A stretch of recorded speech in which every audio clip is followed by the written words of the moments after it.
নমস্কার, রান্নাবাড়ি রত্নাতে আজকে আপনাদের সকলকে স্বাগতম। আজকে আমি একটু এই কালো ছোলা ভিজিয়ে রেখেছি, কালো ছোলার ঘুগনি দেখাবো। এখানে আমি সর্ষের তেল দিয়ে রেখেছি 2 পলা, আর এখানে একটু জিরে দেব।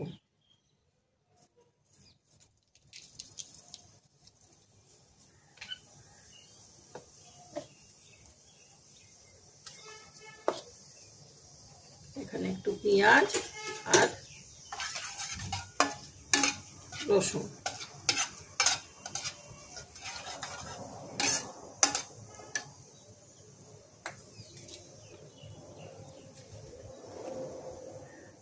একটু হিং দিলাম।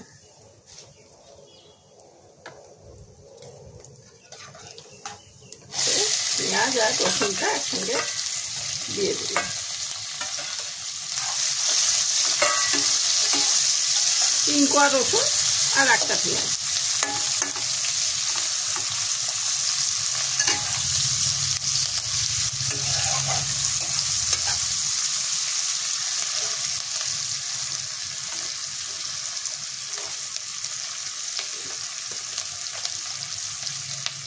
একটু অল্প চিনি দিয়ে দেবো, পেঁয়াজটাও লাল হয়ে যাবে, ক্যারামেল গন্ধটাও ভালো হবে, স্বাদটাও ভালো হবে।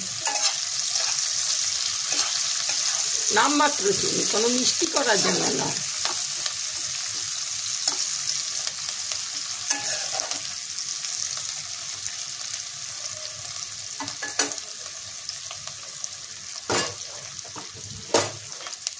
আর এর মধ্যে আমি একটু লঙ্কাটাও ভেজে নেব, তাতে কি ঝালটাও কমে যাবে আর রঙটাও ভালো আসবে, গন্ধটাও ভালো হবে।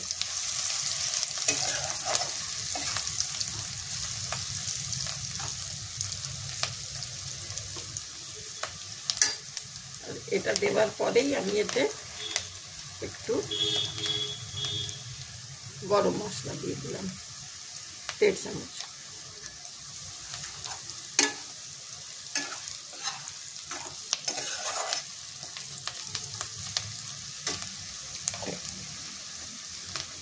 একটু ভাজা ভাজা হোক, তারপর দেখাচ্ছি।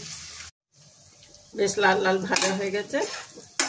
এর মধ্যে আমি 4টে কাঁচা লঙ্কা আর এই টমেটোগুলো দিয়ে দিলাম।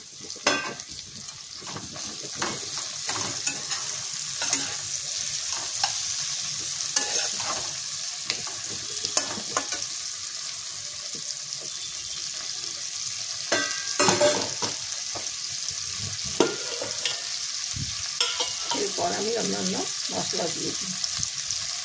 এটা রসুন তো দিয়েছি আগে, এটা শুকনো আদা গুঁড়িয়ে রেখেছি, আদার সঁট, মানে সব গুঁড়িয়ে রেখেছি।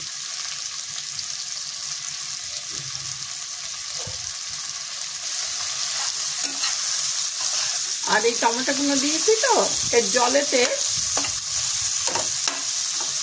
মশলা পুড়বে না।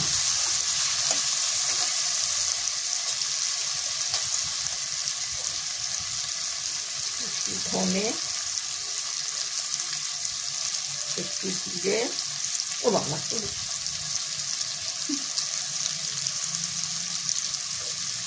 একটু হলুদ, লঙ্কা তো দেওয়া হয়ে গেছে।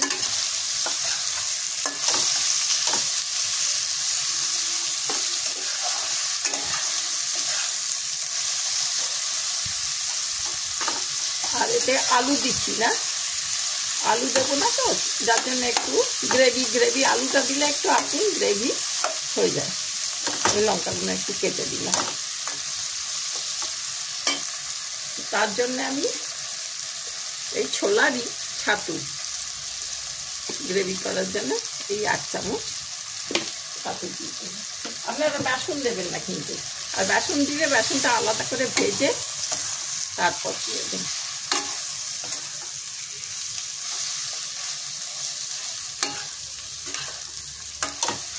ভাজা ভাজা হয়ে গেছে, গন্ধ বেরোচ্ছে।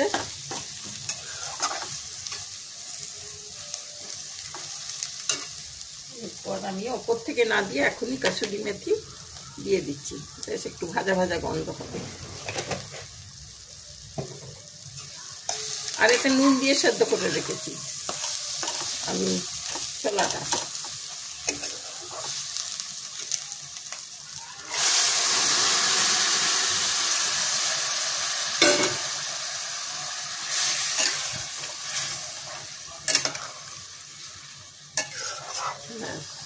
হয়ে গেল।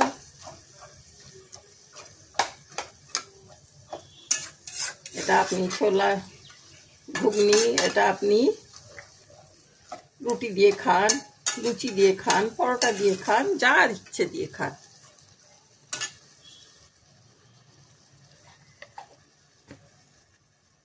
সব মশলা দেওয়া হয়ে গেল। এতে আমি নুন তো দিয়েছি, কিন্তু অল্প একটু নুন আর একটু দিয়ে দিলাম।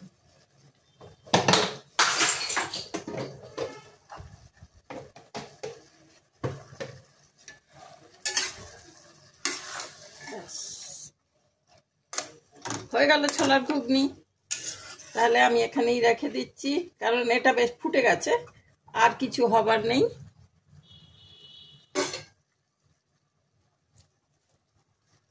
তাহলে এখানেই আজকে রাখছি। নমস্কার, থ্যাংক ইউ।